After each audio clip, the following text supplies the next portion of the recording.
Before the door, there was no such thing as a private life. You slept where everyone could see you. You ate together. You argued together. Even your thoughts were shaped by the constant presence of other people. For thousands of years, humanity lived without the simple act of closing a room. Then someone attached a wooden plank to a hinge.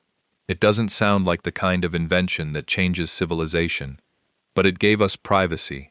It created the idea of personal space. It protected families, secured kingdoms, inspired laws, and even transformed the way we think about freedom itself. So how did one ordinary object become the boundary between the public world and the private self? This is the history of the door. Before the door, there was no such thing as a private thought. That is not a metaphor. It is an architectural fact. For most of human history, the concept of being alone, truly alone, did not exist. The invention that made it possible was not a philosophy. It was not a law. It was a plank of wood on a hinge. The earliest human shelters had no doors. Caves had openings. Huts had gaps. Reed structures, animal skin tents, and wattle and daub roundhouses left the threshold open to weather, to animals, and to every member of the community simultaneously. The spaces where people slept, ate, argued, and grieved were visible to anyone passing by. Privacy was not a right. It was not even a concept that could be articulated. It was simply, architecturally, not possible. The oldest known door in existence was found in Zurich, Switzerland, during construction excavations in 2010. Archaeologists dated it to approximately 3063 BCE, over 5,000 years ago. It is made of poplar wood, with planks held together by wooden crosspieces and original hinges that survive intact. This door was not a grand entrance to a palace. It belonged to a Neolithic lakeside settlement. Ordinary people made it. Ordinary people used it every morning and evening of their lives, which means the need it answered was not royal or ceremonial. It was human, and it was urgent enough that someone spent considerable effort engineering a solution. Ancient Egypt gives us the next chapter. Tomb paintings and relief carvings at Saqqara show doors with pivoting stone posts, the precursors to hinges, in structures dating back to 4000 BCE. The Egyptians engineered doors from cedar, a wood prized for its resistance to rot and insect damage, imported at great expense from Lebanon.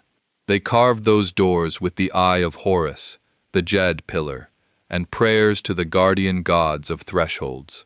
The door in ancient Egypt was not merely functional, it was sacred. It was a boundary between the human world and whatever lay on the other side, and it required divine protection. But sacred to whom? This is the question history does not ask often enough. In ancient Mesopotamia, the civilization that produced writing, codified law, and the wheel, wooden doors were reserved for temples and palaces. The common house had a cloth or animal skin draped across the threshold, a barrier against dust and wind, not against observation, not against intrusion, not against the continuous visibility of domestic life to every passerby. The wooden door was a statement of power. To have one was to declare that what lay inside mattered, that it deserved protection, that the person who built it had something, or someone, worth protecting. The Assyrian palace at Nineveh takes this logic to its architectural extreme. Its gates were flanked by lamassu, enormous winged bullmen carved from stone, set as eternal threshold guardians, and sealed by massive cedar doors sheathed in bronze relief panels, depicting royal conquests in meticulous detail. This door was not architecture, it was rhetoric. It announced before any visitor entered that what lay beyond was the seat of civilization and the center of the world. Power resided behind doors. Approaching power meant approaching a door. The Romans expanded door logic into something approaching domestic philosophy. The Roman atrium house, the domus, was organized around controlled access. The fauces, a narrow entrance corridor, led from the street door inward. The ianua, the front door, was so central to Roman domestic identity that Janus, the god who presided over transitions, beginnings, and thresholds, gave his name to January, the entrance through which each new year passed. Roman front doors were made of bronze, fitted with complex locking mechanisms, often decorated with divine imagery. The door had become the physical expression of the household's sovereignty over its interior world. Even so, privacy in Rome remained the possession of the wealthy. The insulae, multi-story timber frame apartment buildings that housed the majority of Rome's population, had walls so thin that conversations carried between floors and doors, so flimsy they offered the idea of separation rather than the reality. The gap between what the door promised and what poverty allowed would persist through history, driving a recurring social aspiration that every family, regardless of circumstance, deserved a threshold it could control. The medieval period reshaped the door's meaning into pure hierarchy. In feudal Europe, the castle gate became the supreme instrument of exclusion. The portcullis, the drawbridge, the iron-studded oak door, the murder holes in the gatehouse ceiling, these were not just engineering solutions. They were declarations. They announced that the world inside the walls was categorically different, safer, more ordered, more valuable than the world outside. The door had become a boundary enforced by the threat of lethal force. Inside the castle, interior doors multiplied. The Lord's private chamber, the solar, was separated from the great hall by a door that members of the household could not pass without explicit permission. Servants, retainers, and lesser household members inhabited the hall. The Lord and those granted access to his private rooms inhabited a different architectural world, reached through a different door. For the first time in European history, enclosed space was being divided not just between inside and outside, but between one kind of person and another within the same building. The door was drawing social lines through the interior of domestic life. The Renaissance accelerated this process. As European cities grew wealthier, between 1300 and 1500, Florence expanding to over 90,000 inhabitants, Venice dominating Mediterranean trade, a prosperous merchant class built homes with unprecedented levels of interior subdivision. Rooms multiplied, doors multiplied, and behind those doors, something genuinely new began to happen. People started thinking alone. The study, the private room dedicated to reading, writing, and solitary intellectual work, appeared in prosperous homes in the 15th and 16th centuries. Before the study existed, scholarly work happened in communal spaces, monasteries, lecture halls, copying rooms where dozens worked side by side. The idea of one person behind a closed door, engaged in private intellectual activity, was culturally unprecedented. Michel de Montaigne, who invented the personal essay as a literary form, described his tower study in the Château de Montaigne, a circular room at the top of a round tower, stocked with books, accessible only to him, the door closed against the household. "We must reserve a little back shop," he wrote in 1580, "all our own, entirely free, wherein to establish our true liberty." The back shop required a door.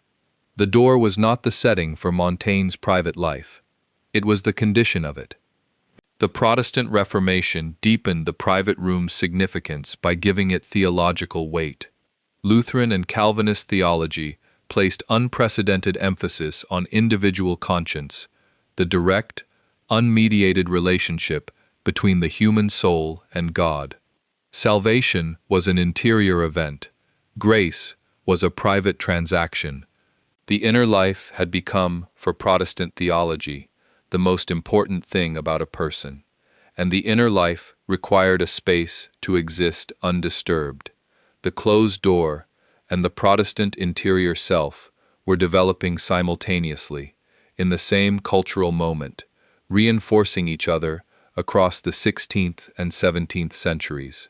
By the 17th century, the bedroom had emerged as a distinct, dedicated room in European domestic architecture. Before it existed, European households slept communally, families in shared rooms, travelers sharing beds with strangers at inns, servants sleeping in the same space as employers. The bedroom door created for the first time the physical possibility of intimate privacy, marital privacy, personal privacy, the private self that exists only when no other person can observe it. The bedroom door is where the private self was born, architecturally speaking. John Locke, writing in 1689, gave this architectural reality its philosophical articulation: the home as a legal sanctum, inviolable by the state, without lawful cause. Every man's house is his castle, Edward Coke had declared in English common law a generation earlier. The phrase had teeth only because of the door. The house became a castle specifically because the door could be closed and locked. Without the door, without a physical threshold that could be secured, the legal concept of domestic inviolability would have had no object to apply to. The door was not the metaphor for the right. It was the right's physical prerequisite. The question of the door was also, always, a question of gender. In ancient Greek domestic architecture, the gynaikonitis, the women's quarters, was a section of the house separated from the andron, the men's space, by a door that social convention, if not always physical locks, made effectively impermeable to women who were not invited through it. The domestic door organized their lives in a way that male family members never experienced. The door could be a protection or a restriction, depending entirely on which side of it you were meant to inhabit. Medieval convents formalized this duality into architecture. Enclosed religious orders, the Benedictines, the Cistercians, later the Carmelites, lived behind a set of doors that were, in principle, permanent. The enclosure was total. The parlor where nuns could speak with visitors was divided by a grille, a door-like barrier through which voices and small objects could pass, but not bodies. This architecture of enclosure was designed simultaneously to protect religious women from the world outside and to make the seriousness of their vow visible in wood and iron. The door was their commitment made permanent. Enlightenment thinkers, particularly Jean-Jacques Rousseau, challenged everything the door represented. Rousseau argued that civilization, with its enclosed spaces, its private property, its locked doors, had corrupted humanity's natural state. The noble savage lived in the open air, without private property, without the enclosed self that the door had made possible. The door, in this reading, was not the foundation of freedom, but the foundation of inequality.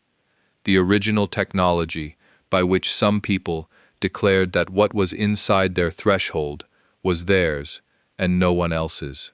20th century totalitarian governments understood the door's political significance with terrible precision. In Soviet Russia, the communal apartment, the kommunalka, deliberately placed multiple families in a single dwelling, sharing kitchen, bathroom, and corridor. This was not accidental overcrowding. It was architecture as policy, the deliberate erosion of the private space that the closed door had historically protected. When people cannot close a door on their private lives become difficult to sustain. The kommunalka was, among many other things, an architectural attack on the interior life that Montaigne had identified as requiring a closed door to exist. The suburban ranch house of post-war America was the political counterargument, organized entirely around the principle that every family member deserved spaces they could close. The American post-war home maximized doors, separate bedrooms, a master suite, a study, a garage. The GI Bill made this architecture financially attainable for millions of returning veterans. The political contrast between the kommunalka and the suburban ranch house was not merely economic, it was architectural. Two competing political philosophies expressed entirely in their relationship to the door. The Industrial Revolution exposed the door's stakes with brutal clarity. Working-class tenements in London, Glasgow, and New York housed families of 6 or 8 in single rooms, in buildings where dozens of families shared a street-level entrance. The door promised privacy. Industrial poverty made that promise structurally impossible to keep. And yet the aspiration persisted and intensified, because the door had, by this point, become identified not just with comfort, but with dignity. The right to a threshold you controlled had become, in the industrial city, a moral claim. The Victorian middle class elevated the front door to ritual. Distinctive paint colors, brass knockers and letterboxes, pull bells and calling cards. The ceremony of knocking and waiting to be admitted was codified in conduct manuals as a fundamental expression of social respect for the household's sovereignty. The front door was the face of the domestic self, the first statement a family made about who they were. 20th century modernism turned against the door. Le Corbusier and Mies van der Rohe designed buildings where glass walls replaced solid ones, where open plans dissolved interior divisions, where the door became an aesthetic inconvenience. The open plan office arrived, then the open plan home. Architects argued that transparency was civilization. Privacy, in the most prestigious architecture of the era, was quietly declared an anachronism. Research suggested otherwise. A 2018 study, published in the Philosophical Transactions of the Royal Society B, tracked behavior in open-plan offices following the removal of walls and interior doors. Face-to-face interaction fell by approximately 70%. Workers responded by constructing social privacy through other means. Acoustic barriers built from headphones, strategic seating that minimized eye contact, digital communication with colleagues sitting 2 desks away. The door had been removed. The need it answered had not. It had simply found other, less efficient, more exhausting ways to be met. Today, the door is transforming again. Smart locks authenticate by fingerprint and proximity sensor. Digital credentials replace physical keys. And simultaneously, digital privacy, the right to close a door on access to one's personal data, has become one of the defining political conflicts of the century. People who live behind automatically unlocking doors fight with real urgency for the right to close a different kind of door, somewhere, that no one can open without permission. The door was never just wood and hinges.